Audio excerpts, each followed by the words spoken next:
el precio de mi salvación. Señor, al meditar en todo lo que tú me has dado, yo no puedo evitar recordar lo que te ha costado haberme trasladado de las tinieblas a tu luz. Por eso hoy en estos versos narrar quiero el precio que pagaste al morir por mí en esa cruenta cruz. Tú que a las gentes calmaste en sus dolores y usaste en favor del hombre tu amor y tu poder. Qué mal están pagando tus múltiples favores, no se han dado ni cuenta de tu inmenso dolor. Que solo te dejaron, te abandonaron cuando más precisabas de apoyo y comprensión. Aquellos que a tu mesa poco antes se sentaron, ahora te abandonan sin una explicación. Mientras que estás orando con lágrimas ardientes, bañado en roja sangre como mortal sudor, ahí están los que tú amas durmiendo indiferentes, no se han dado ni cuenta de tu inmenso dolor. Uno traidoramente con un beso te entrega, te vende así mostrando su necia ingratitud. Y te llevan prisionero ante los principales de tu pueblo, y ahí entre la gente otro cobarde por 3 veces te niega, y tú sigues sufriendo a solas con tu cruz. Que solo te dejaron. Aquellos que poco antes juraron no dejarte, ahora te abandonan ante la adversidad. De lo que soportaste fue algo muy amargo sentir la soledad. Llegóse pues la hora de estar ante Pilato, el gran gobernador. Y él, aunque públicamente reconoce tu inocencia, lavándose las manos no hace caso a su conciencia y te entrega una plebe embravecida que grita con vehemencia: crucifícale, crucifícale. Soldados te condenan y te dan de bofetadas, de espinas te coronan como un burlar ladrón. Te azotan y te escupen y tú no dices nada. ¡Qué caro estás pagando mi eterna redención! La escolta con fiereza te trata como un reo. Tu humana fortaleza no puede resistir. Y buscan que te ayude Simón el Cireneo, y apenas si te queda vigor para seguir. Asciendes la pendiente del Gólgota extenuado. Acaban de quitarte la cruz, mas mi pecado, la carga más terrible, la llevas en tu interior.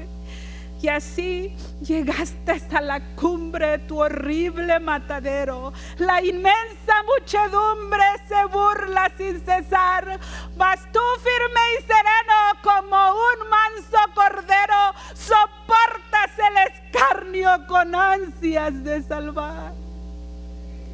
Soldados te despojan tus ricas vestiduras, sobre la cruz te arrojan brutales sin piedad. Y aunque en tu rostro no hay parecer ni hermosura, ni un grito de amargura se escapa de tu faz. Los clavos te traspasan y sufres lo indecible. Tus carnes se desgarran colgando de la cruz.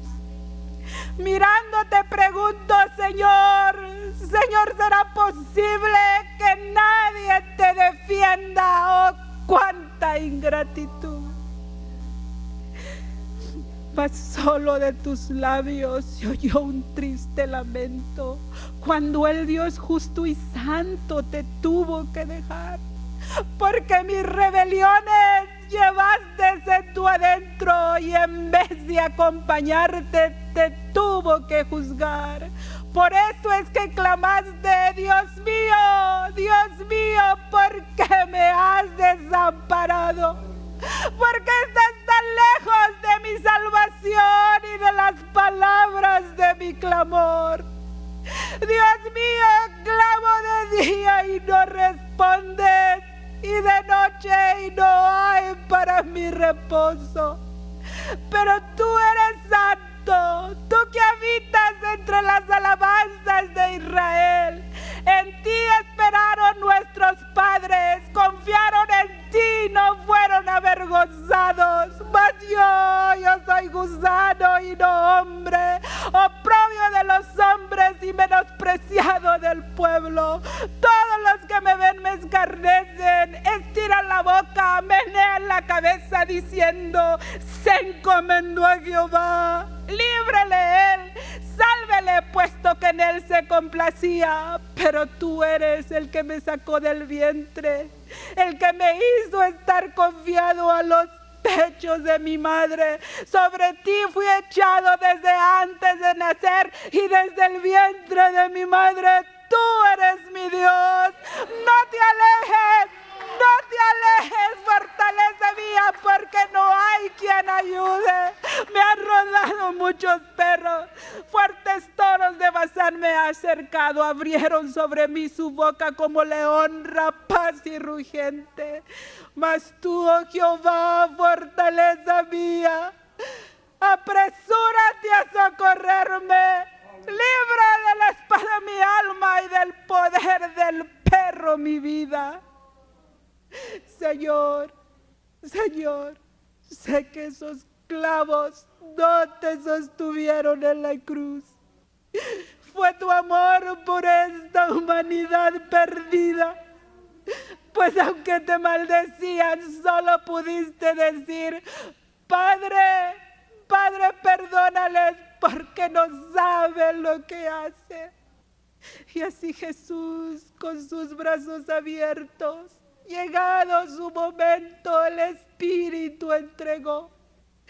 Bendito amor sagrado y bendito sacrificio que alcanza para el mundo la bendición mayor. Su muerte rompió el velo y fue el precioso inicio de una amistad que enlaza al hombre y a su Hacedor. Mas para que el precio de mi salvación fuese consumado, Dios ya tenía un plan muy bien delineado. El héroe del Calvario no está muerto, la tumba no lo pudo detener, porque Cristo en los días de su carne, ofreciendo ruegos y súplicas con gran clamor y lágrimas al que lo podía librar de la muerte, fue oído a causa de su temor reverente, y aunque fue hijo por lo que padeció, aprendió la obediencia, porque convenía aquel por cuya causa son todas las cosas y por quien todas las cosas subsisten, que habiendo de llevar muchos hijos a la gloria, perfeccionase por aflicciones al autor de la salvación de todos nosotros.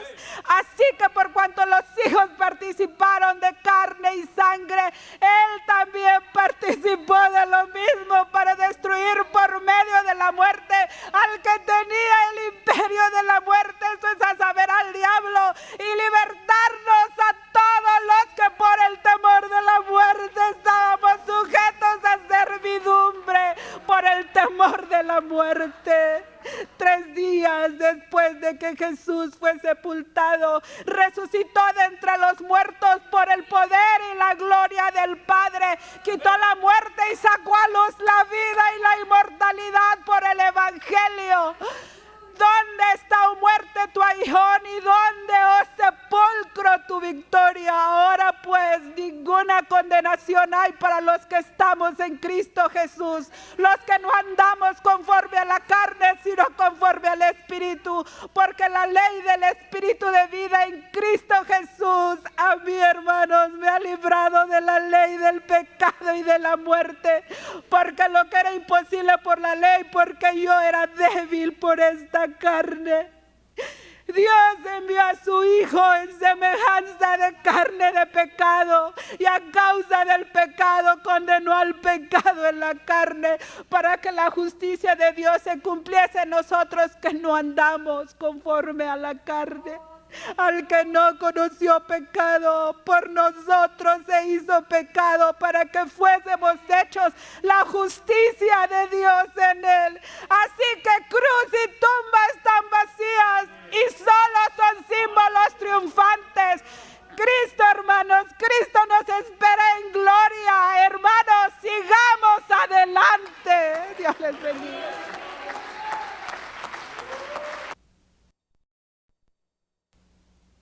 Os ruego, pues, hermanos, por el nombre de nuestro Señor Jesucristo, que habléis todos una misma cosa, que no haya entre vosotros divisiones, sino que estéis perfectamente unidos en una misma mente y en un mismo parecer. Señor bendito, te damos muchas gracias por el privilegio de venir a tu casa a alabar tu dulce nombre. Nadie conoce nuestras dolencias como tú, Señor, ni nadie tiene la solución para ello como tú lo tienes, Señor. Bendice estos labios de barro. Úsalos solamente para tu honra y tu gloria, y concédeme esa satisfacción que solamente tú me puedes dar, Señor. Te lo suplico en el nombre de Jesucristo. Para ti sea la honra para siempre, Señor. Amén, Jesús. Si me ayudan a cantar, hermanos, el himno que se intitula Enséñame, Señor, hacer siempre tu voluntad.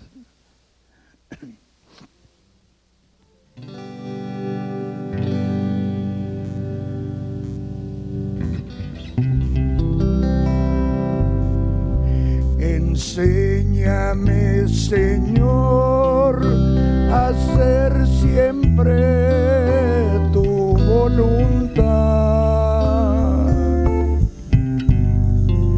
Permíteme, oh Señor, que sea tu luz en mi vivir. Mi vida está en tus manos, pues solamente soy de ti. Enséñame, Señor, a hacer siempre tu voluntad. Enséñame, Señor, a hacer siempre tu voluntad. Permíteme, oh Señor, que sea tu luz en mi vivir. Mi vida está en tus manos, pues solamente soy de ti. Enséñame, Señor, a hacer siempre tu voluntad.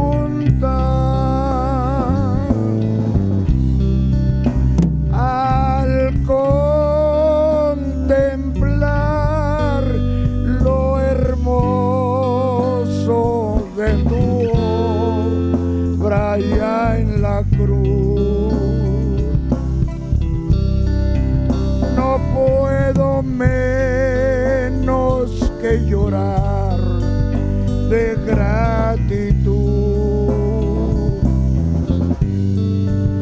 Diste allí un ejemplo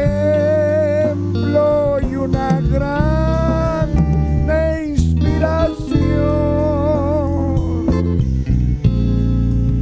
a todo mortal que quiera hallar vida y sola.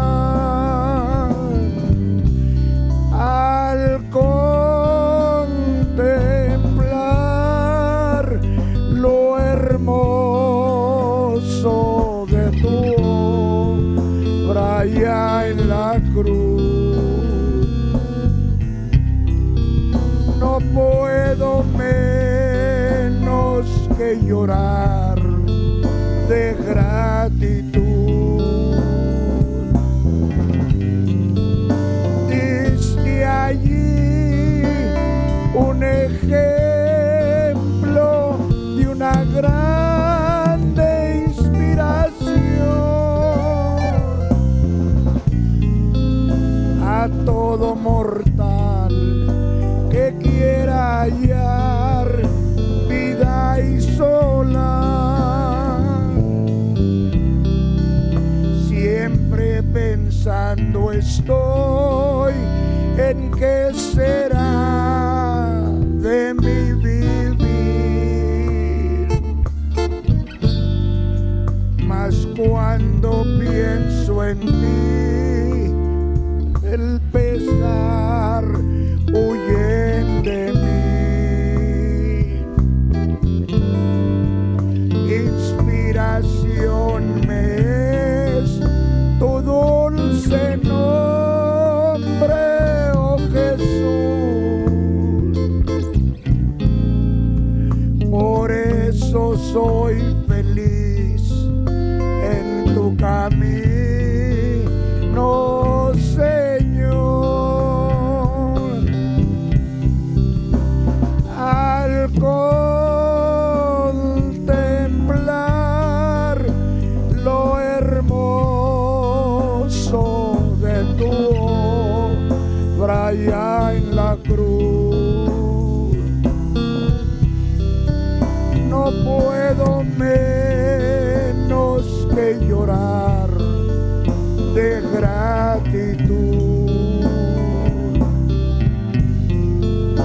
Diste allí un ejemplo y una grande inspiración a todo mortal que quiera hallar vida y sola. Cuando oraba Jesús en el monte del Olivar, clamaba a su Dios que hiciera en él su voluntad. Quiero también llegar a comprender esta verdad. Ayúdame, Señor, para cumplir tu voluntad. Al contemplar lo hermoso de tu obra allá en la cruz, no puedo menos que llorar de gratitud. Diste allí un ejemplo y una grande inspiración a todo mortal que quiera hallar vida y sola. Hermanos, miren conmigo el verso céntrico de esta epístola.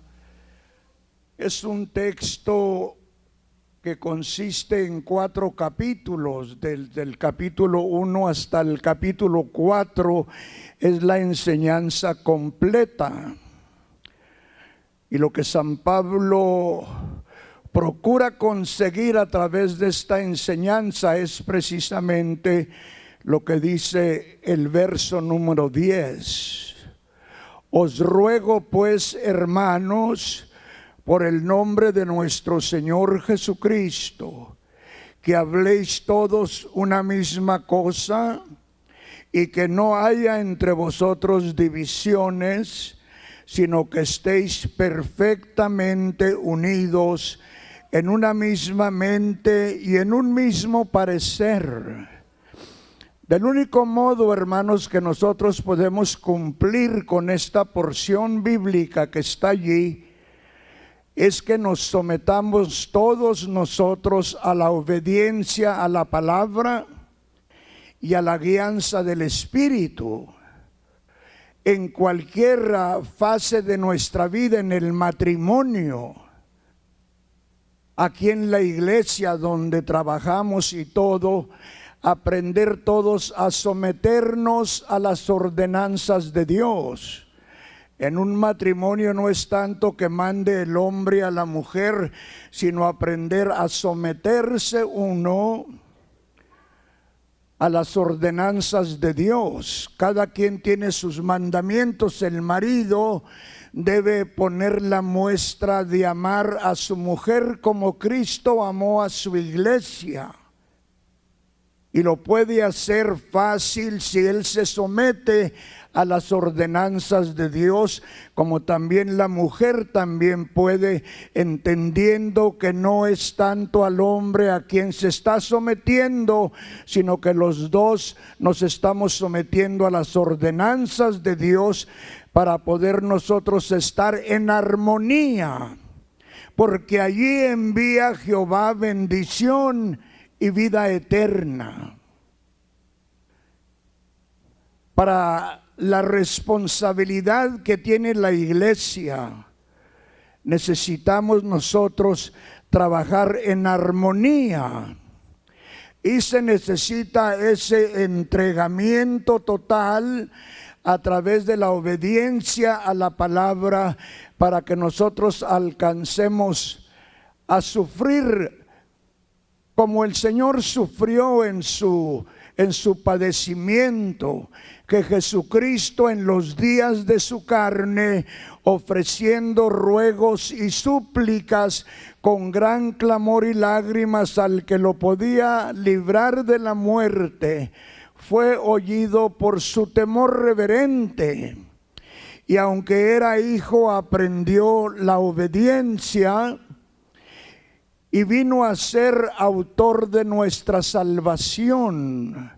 Decía nuestra hermana en su poesía que así por cuanto los hijos participaron de carne y sangre, él también participó de lo mismo, para que por medio de la muerte quitarle el imperio al que tenía el imperio de la muerte, esto es a saber, al diablo, y librarnos a nosotros que estábamos nosotros sujetos a servidumbre por el temor de la muerte. Eso hizo él para salvarnos a nosotros. El pasaje que dice lo mismo es en Romanos, que ahora pues ninguna condenación hay para los que están en Cristo Jesús, los que no andan conforme a la carne, sino conforme al Espíritu. Porque la ley del Espíritu de vida en Cristo Jesús me ha librado de la ley del pecado y de la muerte.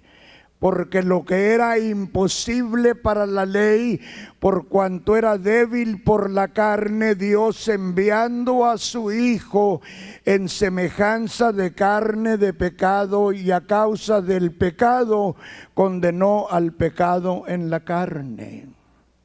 Se requiere una conversión real y verdadera. Es lo que se requiere al principio, un arrepentimiento real, para que el Señor se revele en nuestras vidas y nosotros alcancemos a conocerlo a Él y tener comunión con Él. Es una continuidad la obediencia. Cuando nosotros entramos aquí, entramos por la obediencia a la palabra, aún sin saberlo muchas veces. Aceptamos nosotros que Jesucristo es el Señor y que Dios lo levantó de los muertos. Aceptamos eso y el Señor convirtió nuestras almas sin saber nosotros nada de ello. Yo creo que por eso dice San Pablo que por gracia sois salvos por medio de la fe, y esto no es de vosotros, es un don de Dios, no por obras que nosotros hayamos hecho, sino por la misericordia del Señor. Por eso estamos nosotros aquí, porque entramos por medio de la obediencia. Dice que somos participantes de Cristo con tal que retengamos la confianza o la obediencia del principio, para cuidarnos a nosotros, que no nos desviemos nosotros. En cuanto nos desviemos nosotros de la verdad, caemos en las manos del enemigo nosotros. Y necesitamos que entender que si supiéramos nosotros cuando Él nos trae, estaría bueno. Pero lo primero que hace es entenebrecer nuestro conocimiento, y la persona no se da cuenta que nuestra lucha no es con carne ni sangre. No tenemos luchas personales, sino con potestades, con gobernantes que vagan en los aires. Que si uno se descuida, viene y penetra uno de esos espíritus extraños en nosotros y somos prisioneros del Señor. Al pastor San Pablo le aconseja que el propósito del mandamiento es el amor, nacido de corazón limpio, de una buena conciencia y una fe no fingida, para que esa comunicación con Dios no se pierda, sino que haya una comunicación íntima con Dios, para no entrarle uno a las obras carnales. Necesitamos que entender nosotros lo que sucedió, de lo que nos dice Ezequiel allá en el capítulo 28. Le dice al querubín, le dices: tú eras el sello de la perfección, lleno de sabiduría y acabado de hermosura. Perfecto eras hasta que se halló maldad en ti y pecaste. Y cómo se ensoberbeció su corazón y la sabiduría fue corrompida. Para entender uno lo que está mencionando Santiago, que la sabiduría terrenal es diabólica. No puede compararse con el asunto de la revelación de Dios. Son cosas que uno tiene que entender. La epístola a los Romanos nos explica bien, para que nosotros comprendamos por qué dice el profeta que los hijos de Dios serán enseñados por Jehová. Y luego el Señor en el capítulo 6 de San Juan y verso 45 dice que serán enseñados por Dios. Todos los hijos de Dios serán enseñados por Él. Está hablando de la santa unción. Está hablando que el Señor se revela a nuestras vidas de espíritu a espíritu. Y nosotros que hemos recibido el Espíritu Santo debemos hacer la diferencia entre la sabiduría o la revelación que Dios da y el razonamiento, porque es una diferencia tremenda. El Señor no nos habla de otra manera, solamente de espíritu a espíritu. Le llama San Pablo una sabiduría oculta, la cual Dios ha preparado para los que le aman a Él. Son cosas que nosotros necesitamos que tomar en cuenta para poder entrar a ese desarrollo que menciona la Biblia. San Pedro dice que si estas cosas están en vosotros y abundan, no os dejarán estar ociosos ni sin fruto. y tendremos una entrada franca al reino del Señor. Pero que si estas cosas no están en nosotros, estamos ciegos y aún hemos olvidado que nuestros pecados fueron perdonados. Pero hay varias cosas que uno tiene que entender, porque esto tiene que ver aquí con la epístola que les voy a enseñar en esta noche. Miren todas las cosas que el Señor tiene para la iglesia, para que la iglesia desempeñe su responsabilidad que la iglesia tiene. Capítulo 1 y verso número 3. Gracia y paz a vosotros de Dios nuestro Padre y del Señor Jesucristo. Gracias doy a mi Dios siempre por vosotros, por la gracia de Dios que os fue dada en Cristo Jesús. Porque en todas las cosas, les dice a los corintios como nos dice a nosotros, porque en todas las cosas fuisteis enriquecidos en Él, en toda palabra y en toda ciencia, así como el testimonio acerca de Cristo ha sido confirmado en vosotros, y de la manera que nada os falte en ningún don, esperando la manifestación de nuestro Señor Jesucristo, el cual también os confirmará hasta el fin, para que seáis irreprensibles en el día de nuestro Señor Jesucristo. Y en el verso 9, fiel es Dios, por el cual fuisteis llamados a la comunión con su Hijo Jesucristo nuestro Señor. Miren, nos capacitó con todo ello para poder nosotros cumplir con el verso número 10. Esto es estar bajo la ordenanza del Espíritu y la palabra. Y alcanzamos todos a pensar lo mismo y hablar lo mismo nosotros, y estar perfectamente unidos en una misma mente y en un mismo parecer. Pero miren ustedes, ya después que San Pablo usa el verso céntrico, le dice: porque he sido informado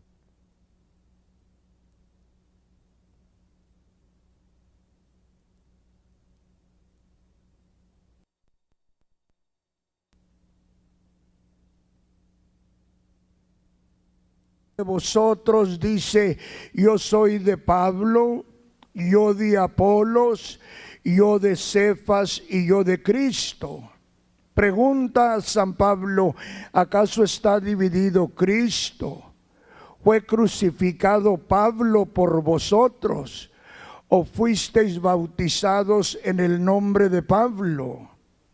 Doy gracias a Dios de que a ninguno de vosotros he bautizado, sino a Crispo y a Gayo, para que ninguno diga que fuisteis bautizados en mi nombre. También bauticé a la familia de Estéfanas. De los demás no sé si he bautizado algún otro. Cuando San Pablo escribe, acaba de bajar de Atenas, de la capital de Grecia. Allá había hombres con una intelectualidad elevada que se les llamaban filósofos. Ellos competían en los mercados, en las plazas, en los parques, eran oradores ellos. Y ellos competían a ver qué persona tenía la lengua más enaceitada que los demás, saber quién podía ser el orador mejor de todos. Entonces, los hombres filósofos tenían sus personas a quienes ellos tenían en primer lugar y segundo lugar. Y cuando San Pablo vino a Corintios, se dio cuenta que había el mismo problema aquí. que ya habían escogido unos a Pablo, otros a Apolos, otros a Pedro, otros a Cristo. Y tiene su propósito en decirnos todo ello. Si miran ustedes en el capítulo número 17, a la mitad del verso nos comienza a dar la razón que está causando todo esto. Miren a la mitad del verso 17. Pues no me envió Cristo a bautizar, sino a predicar el evangelio. Ahora entra a lo que está causando en la iglesia esta división.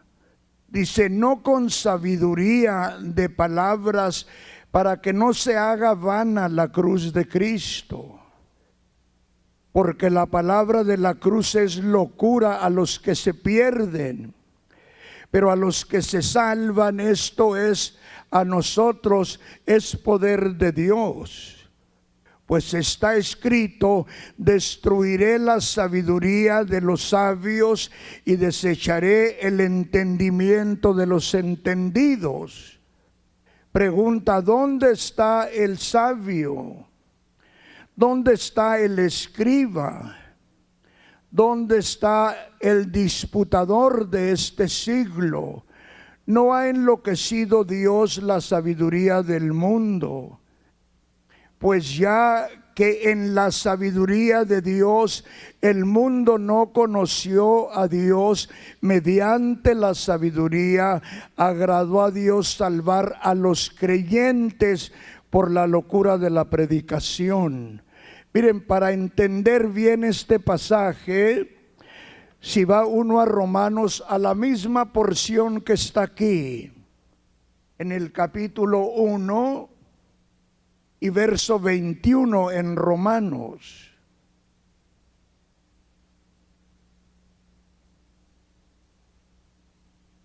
Nomás que acá comenzamos en el capítulo 1 y verso 16 para mirar cómo el Señor se reveló a la humanidad a través del Evangelio. Porque no me avergüenzo del Evangelio, porque es poder de Dios para salvación a todo aquel que cree, al judío primeramente y también al griego. Porque en el Evangelio la justicia de Dios se revela por fe y para fe, como está escrito, mas el justo por la fe vivirá. Se reveló a través del Evangelio. Es la revelación más grande que el Señor le ha dado a la humanidad.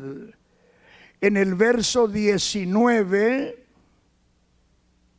dice, porque lo que de Dios se conoce les es manifiesto, pues Dios se los manifestó. Es la conciencia de la persona. Dios se reveló a la humanidad a través del Evangelio, a través de la conciencia. Verso 20.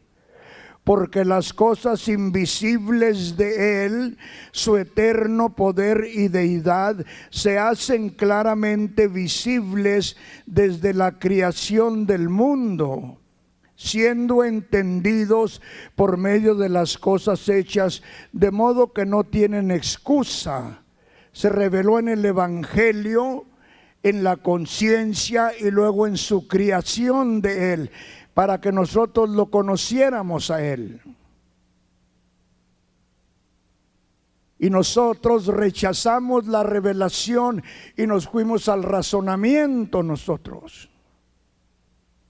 Por eso en el verso 18 es donde se reveló la ira de Dios, por haber rechazado nosotros la revelación y habernos ido al razonamiento.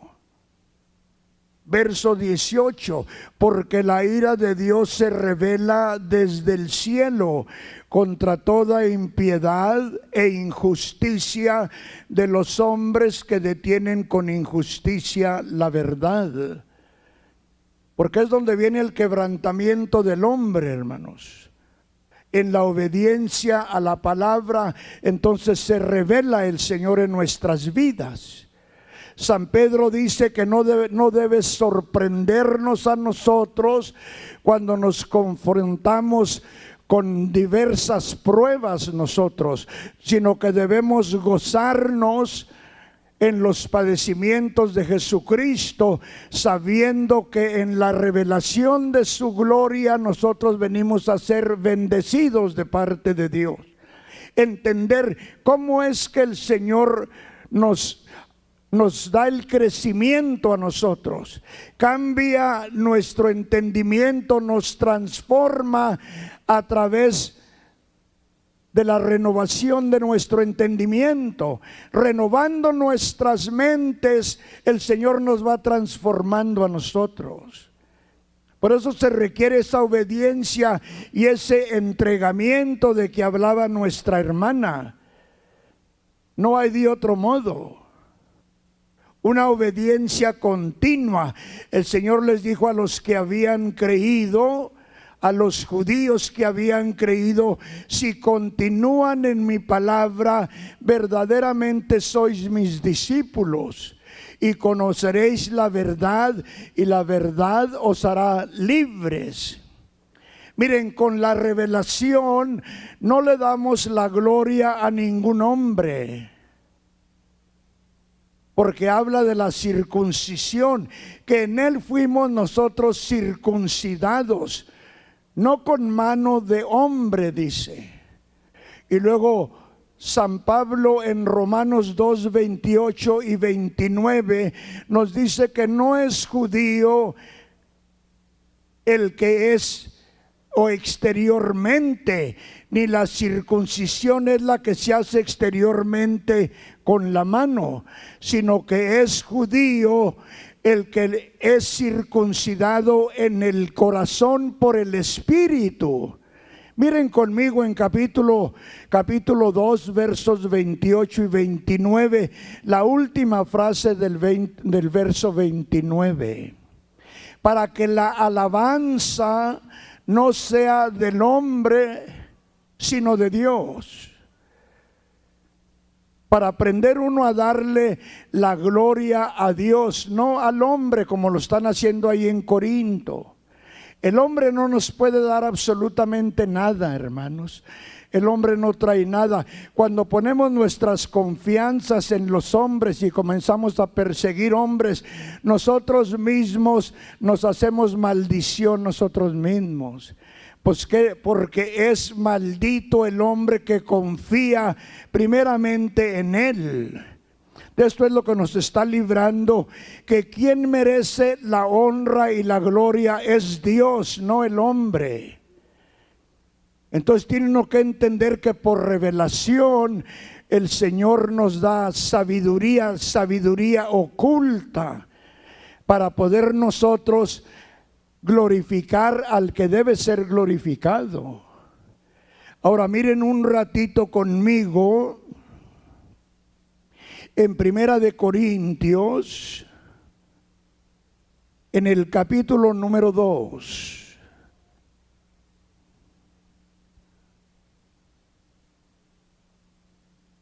Les dice San Pablo a los corintios cuando baja de Atenas a establecer la iglesia en Corinto: así que, hermanos, cuando fui a vosotros para anunciaros el testimonio de Dios, no fui con excelencia de palabras o de sabiduría, pues me propuse no saber entre vosotros cosa alguna, sino a Jesucristo y a este crucificado.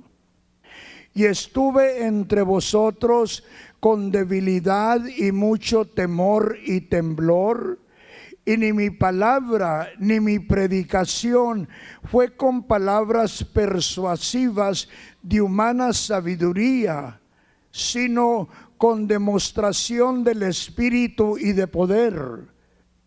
¿Quieren leer conmigo el verso 5? Para que vuestra fe no esté fundada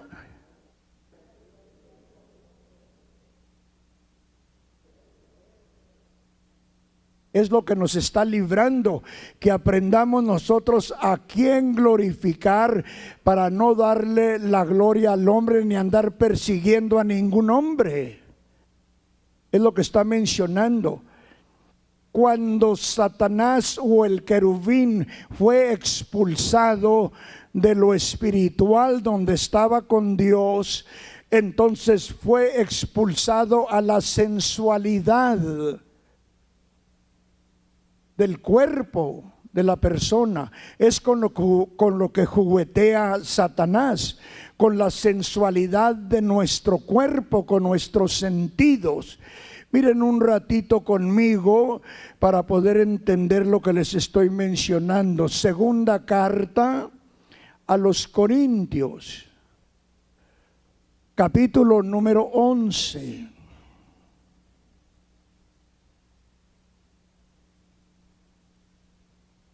Y verso número 2 y 3. Porque os celo con celo de Dios, pues os he desposado con un solo esposo para presentaros como una virgen pura a Cristo. Pero miren lo que dice: pero temo que como la serpiente con su astucia engañó a Eva, vuestros sentidos sean en alguna manera extraviados de la sincera fidelidad a Cristo.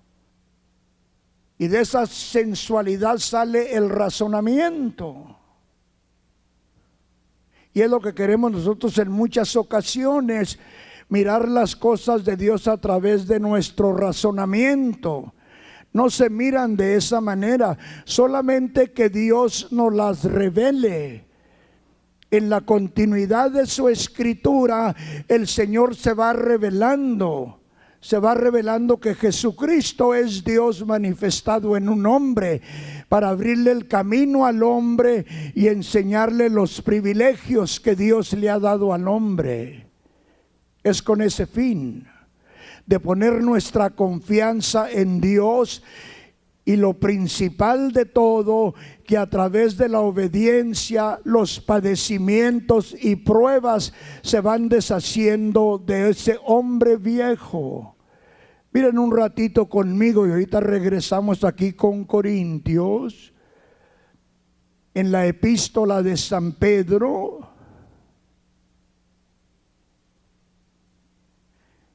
en el capítulo número 3.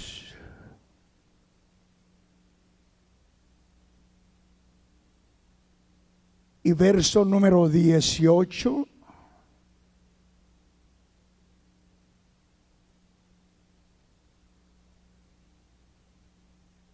Capítulo 3 y verso 18.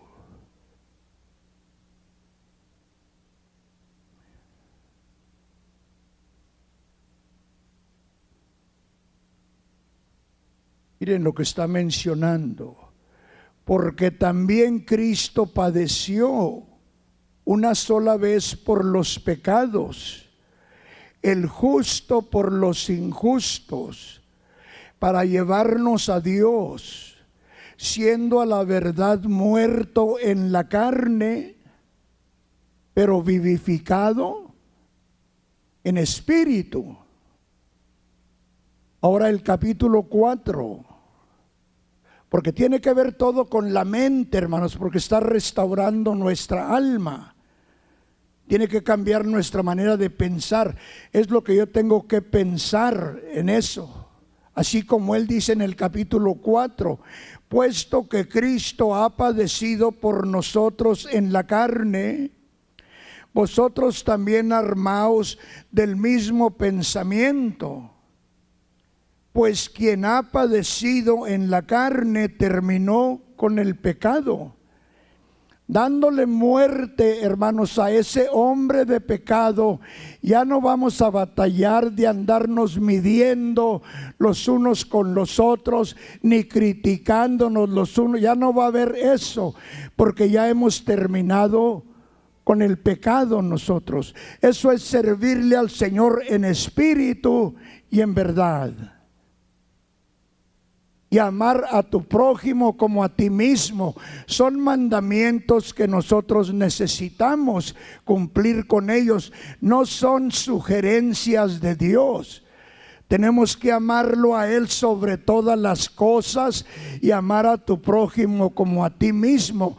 Mantenernos en esto, y van a ver ustedes que se acaba toda esa tendencia de andarnos criticando y andar formando bandos y cuántas cosas. Se acaba todo esto para que la iglesia tenga su privilegio de desempeñar el trabajo que tenemos nosotros. Miren otro pasaje conmigo, allí mismo en el libro de Hebreos está diciendo la misma cosa. Hebreos capítulo número 9.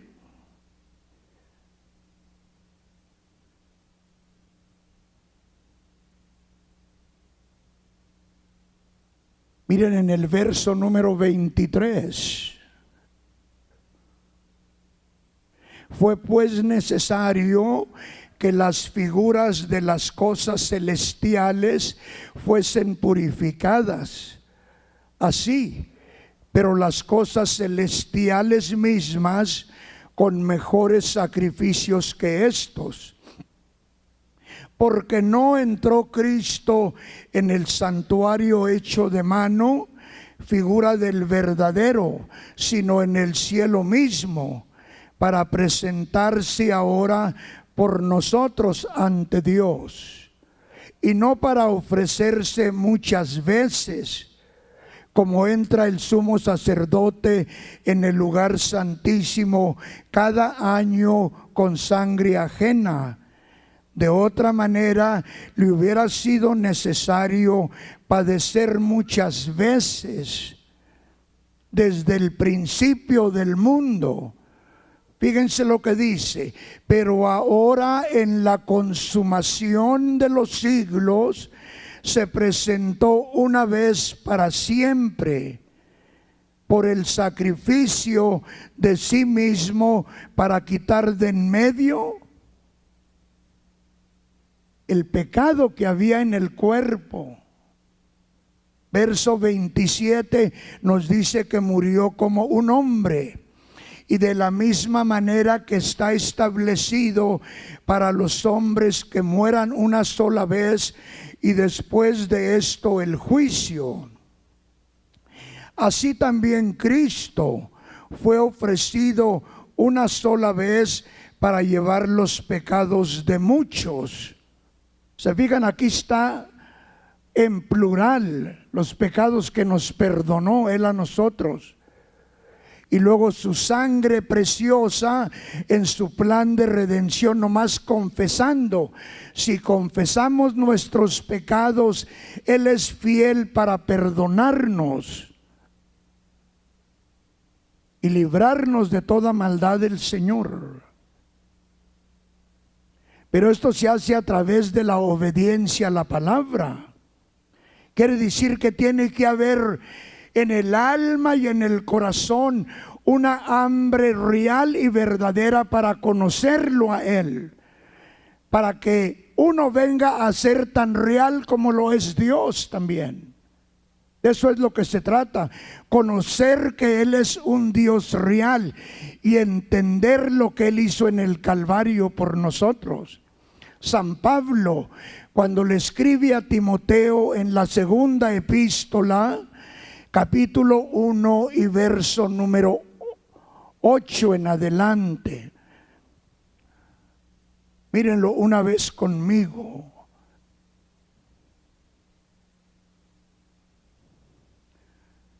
San Pablo está escribiendo esta segunda carta, él ya va a ser ofrecido. Pero miren lo que le dice a su hijo Timoteo en el verso número 6. Porque Timoteo era un siervo tímido y San Pablo le está aconsejando que pueda hacer que esos padecimientos lleguen a la muerte, Timoteo. Puede hacer que hasta allá lleguen, así como le llegó a él también.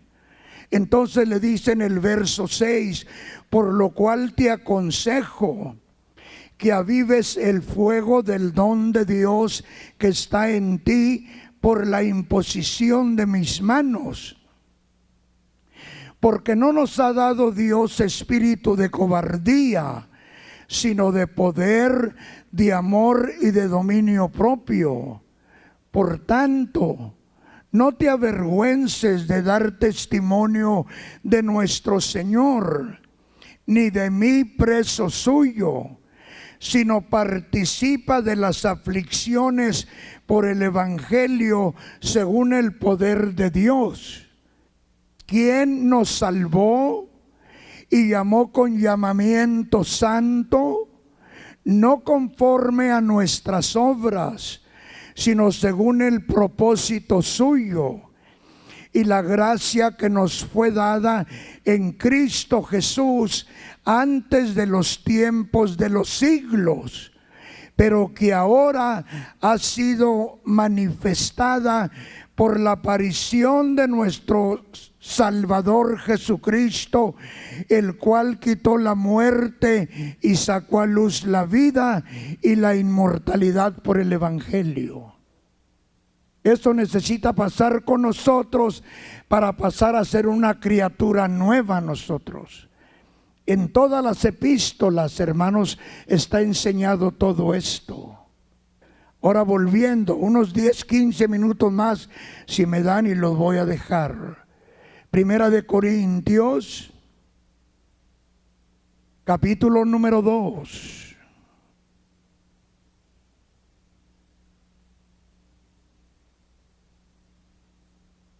Dice en el verso número 3: y estuve entre vosotros con debilidad y mucho temor y temblor, y ni mi palabra ni mi predicación fue con palabras persuasivas de humana sabiduría, sino con demostración del Espíritu y de poder, para que vuestra fe o nuestra confianza no esté fundada en la sabiduría de los hombres, sino en el poder de Dios. Sin embargo, hablamos sabiduría entre los que han alcanzado madurez, sabiduría no de este siglo, ni de los príncipes de este siglo que perecen, mas hablamos sabiduría de Dios en misterio, la sabiduría oculta, la cual Dios predestinó antes de los siglos para nuestra gloria, la que ninguno de los príncipes de este siglo conoció, porque si la hubieran conocido, nunca habrían crucificado al Señor de gloria. Está haciendo la diferencia del razonamiento y la revelación. Cuando uno, miren, se acostumbra uno a obedecer la palabra, el saborear la revelación, cría un hambre para poder nosotros recibir más revelación de Dios. Y en la revelación nos va llevando de gloria en gloria a la misma imagen de Él. San Pedro dice lo mismo cuando está allá en el monte de la transfiguración. Segunda de Pedro está hablando del desarrollo. Segunda de Pedro capítulo 1 y verso 16.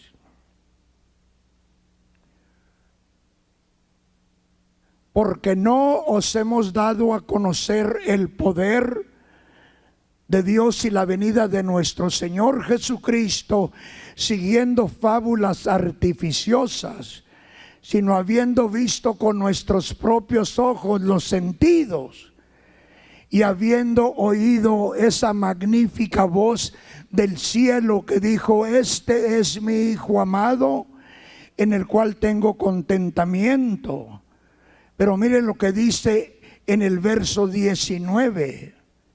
Tenemos también la palabra profética, más segura, a la cual hacéis bien de estar atento, como una antorcha que alumbra en lugar oscuro, hasta que el día esclarezca, hasta que venga la revelación y lleguemos a una madurez y el Señor nazca en nuestros corazones. San Pedro dice que tenemos también la palabra profética más segura, porque no fueron los apóstoles los que miraron con más claridad el Calvario. Los que lo miraron en claridad fueron los profetas. Miren, cuando San Pedro está predicando el día del Pentecostés, enseñándole a los judíos que a quienes ellos mataron era Dios manifestado en un hombre.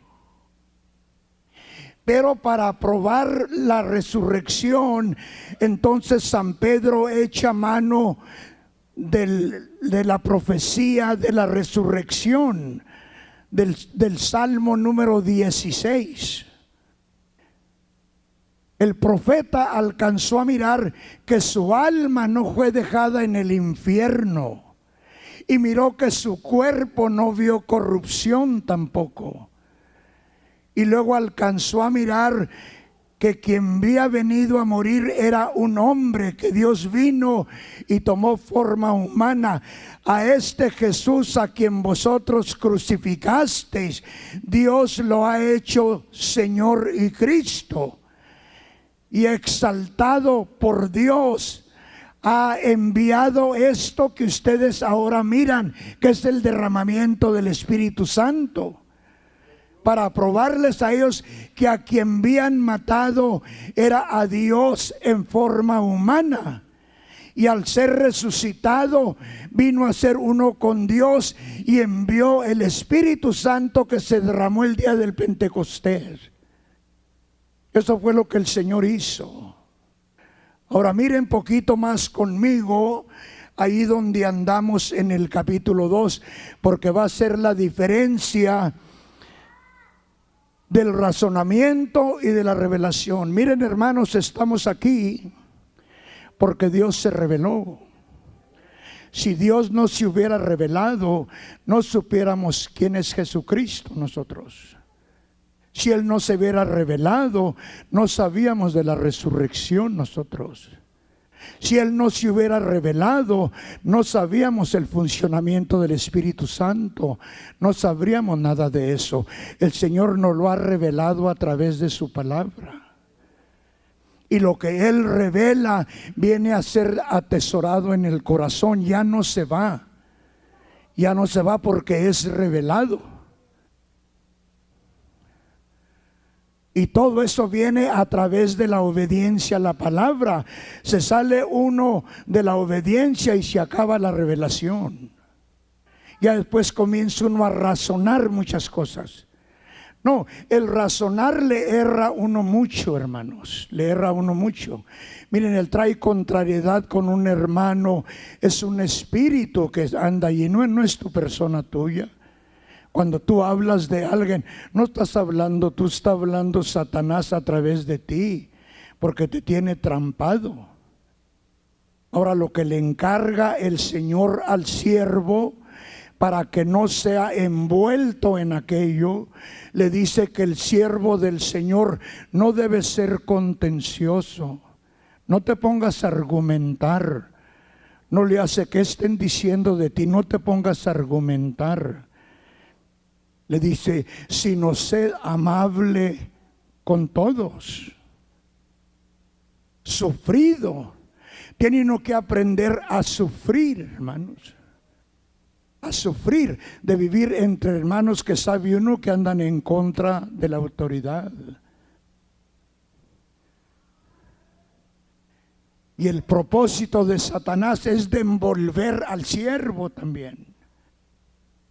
No, hermanos, no.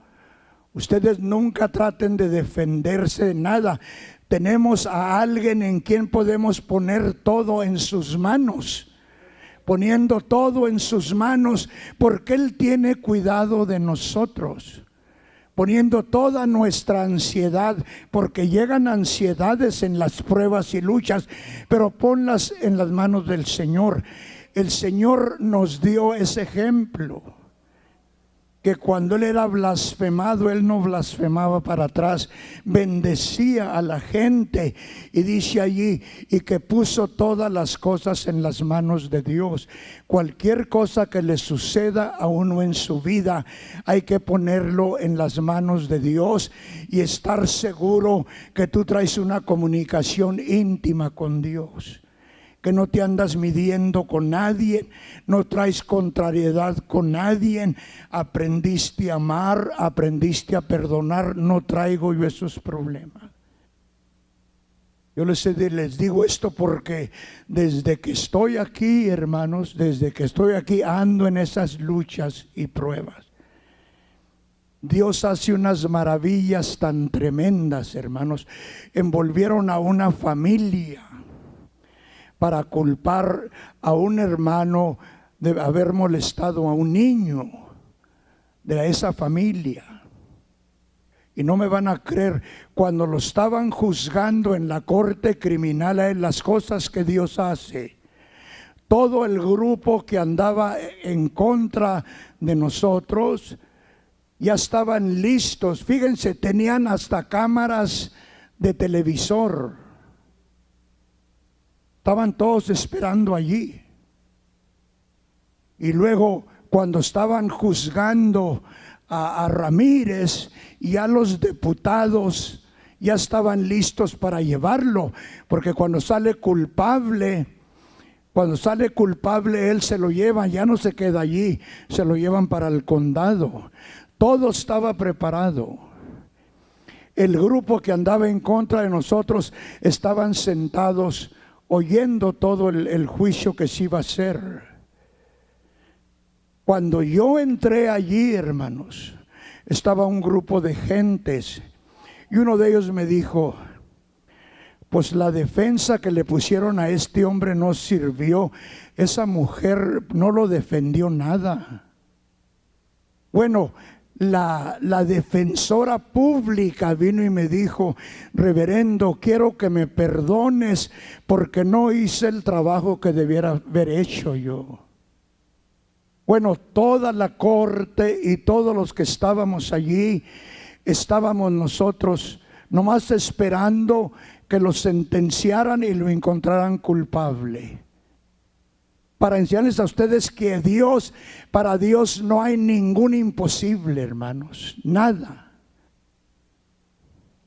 Y cuando el jurado entregó el veredicto al juez, lo leyó el juez y dijo: hemos encontrado a Manuel Ramírez inocente en todo.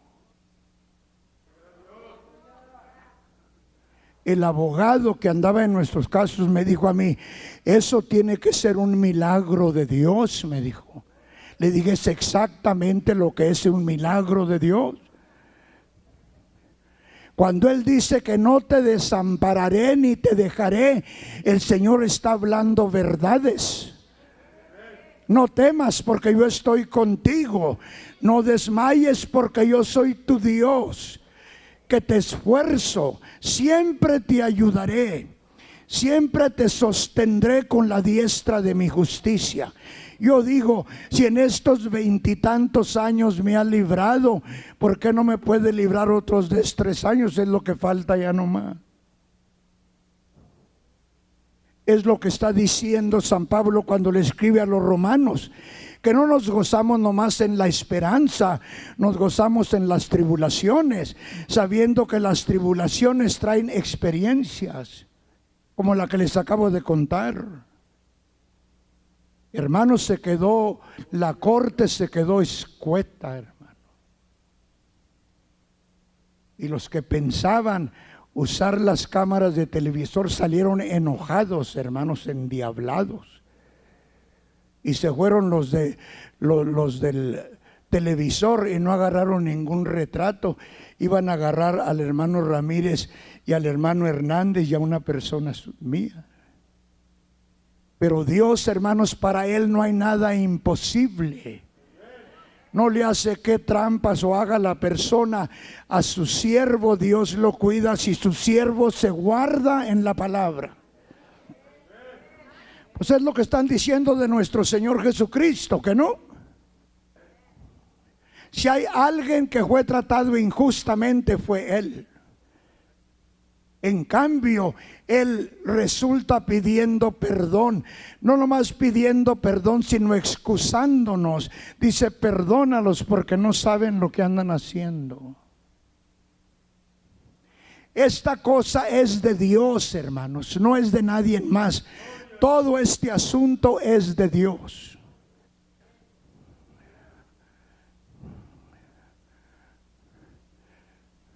Yo creo que Dios nos trajo para acá. Y yo no me quiero ir hasta que disfrute de lo que Dios va a bendecir este lugar. Porque yo creo que lo va a bendecir. Ahorita ya está casi lleno. El ministerio en inglés ya no caben allí. Si juntáramos las dos congregaciones ya no cabíamos aquí. Yo quiero mirar todo eso, y al mirar la iglesia bendecida, no por mi persona, sino por la voluntad de Dios, que donde quiera que hemos llegado, hemos tenido que salir porque no cabemos ya en el santuario. Aquí yo creo que va a pasar lo mismo. Se va a llegar el tiempo que no vamos a caber aquí, porque no nos trajo el Señor nomás así. Poquito más y luego los voy a dejar ir, hermanos. Y yo no ando preocupado, hermanos. No ando preocupado por nada. Yo digo, si Dios me ha cuidado todo este tiempo, pues ¿qué le cuesta cuidarme otros 2, 3 años? ¿Que no?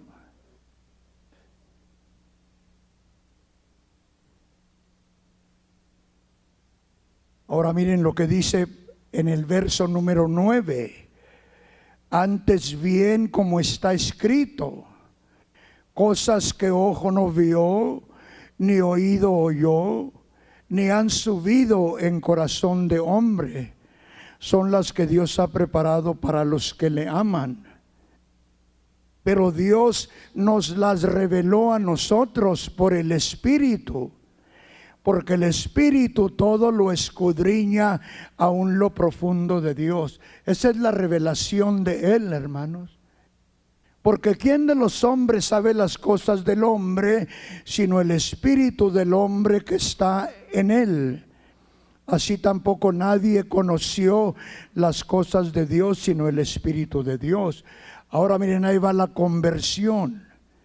Y nosotros no hemos recibido el espíritu del mundo, sino el Espíritu que proviene de Dios, para que sepamos lo que Dios nos ha concedido, lo cual también hablamos, no con palabras enseñadas por sabiduría humana, sino con las que enseña el Espíritu, acomodando lo espiritual a lo espiritual. Ahora fíjense las 3 clases de hombres, hermanos, que hay en la iglesia. Está el hombre espiritual, está el hombre natural y está el hombre carnal. El hombre carnal es una persona que no ha entrado en su desarrollo y piensa todas las cosas a través de su razonamiento y no entiende que se requiere un desarrollo en su vida de él. Miren el verso 14. Pero el hombre natural no percibe las cosas que son del Espíritu de Dios, porque para él son locura y no las puede entender, porque se han de discernir espiritualmente. Ese es el hombre natural. Ahora miren el hombre espiritual. En cambio el espiritual juzga todas las cosas, pero él no es juzgado de nadie. Porque ¿quién conoció la mente del Señor? ¿Quién le instruirá? Mas nosotros tenemos la mente de Cristo. No hay división de capítulo. No hay. Miren, de manera que yo, hermanos, no pude hablaros como espirituales, sino como a carnales, como a niños en Cristo. Os di a beber leche y no vianda, porque aún no erais capaces ni sois capaces todavía. Lo que viene esta palabra es a libertarnos, hermanos. Por eso le dice, miren, que el siervo del Señor no debe ser contencioso, sino amable para con todos, sufrido, apto para enseñar, que con mansedumbre corrija a los que se oponen. ¿A los que se oponen a qué? A la palabra. ¿Ven? Que si quizá Dios les conceda arrepentimiento y puedan zafarse del lazo del diablo en el cual están cautivos a la voluntad de Satanás. El hombre va y se entrega él mismo con Satanás, hermano. Y sabiendo uno esto, pues tiene uno que tener compasión del hermano, que no. Porque él no entiende, su entendimiento ha sido entenebrecido. Esos son los grupos que se juntan, hermanos. Pero se lastiman las personas mismas. Por eso miren lo que dice San Pablo, y ya vamos a terminar. Este es un mensaje de sanidad, hermanos, para nosotros. El viernes predicó nuestro hermano Treviño algo semejante. No más que él habló primero de la enfermedad física, después habló de la enfermedad espiritual. Estando enfermo el espíritu, enferma la carne. Y dijo el mismo asunto, que muchos de ustedes están enfermos porque traen pleitos contra la autoridad. No les estoy diciendo que me amen, no estoy queriendo que sanen de lo que traen. Yo no me acuerdo haberles hecho absolutamente nada, nadita. Y lo que quieren es quitar al hombre de Dios de allí, quitarlo. Y si les traen otros, tampoco van a estar contentos. Porque la enfermedad no está en la persona que está aquí, la enfermedad la traemos nosotros. Está como cuando nos cambiamos de una iglesia para otra, pues es en vano que te cambies, la enfermedad ahí la llevas. El cambiar de edificio no te va a sanar.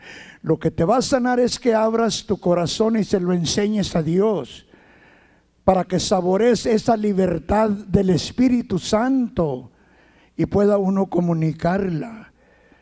Miren lo que dice San Pablo: porque aún sois carnales, pues habiendo entre vosotros celos, contiendas, disensiones, ¿no sois carnales y andan como hombres? Porque diciendo el uno, yo ciertamente soy de Pablo, y el otro, yo soy de Apolos, ¿no sois carnales? ¿Qué pues es Pablo? ¿Y qué es Apolos? Servidores por medio de los cuales habéis creído, y eso según lo que a cada uno concedió el Señor. Yo planté, Apolos regó, pero el crecimiento lo ha dado Dios, hermanos. La obra es de Dios. Y si en esta noche pudiéramos venir a pedirle al Señor, hermanos, que tenga la bondad de sanarnos. Sana mi espíritu, Señor, para poder andar contento y andar libre yo. Los voy a invitar, hermanos, para tener tiempo de venir al altar. Pero pídanle, si hay cosas que los andan molestando, hermanos, pídanle al Señor que nos haga libres. Si se ponen en pie, hermanos, si fui motivo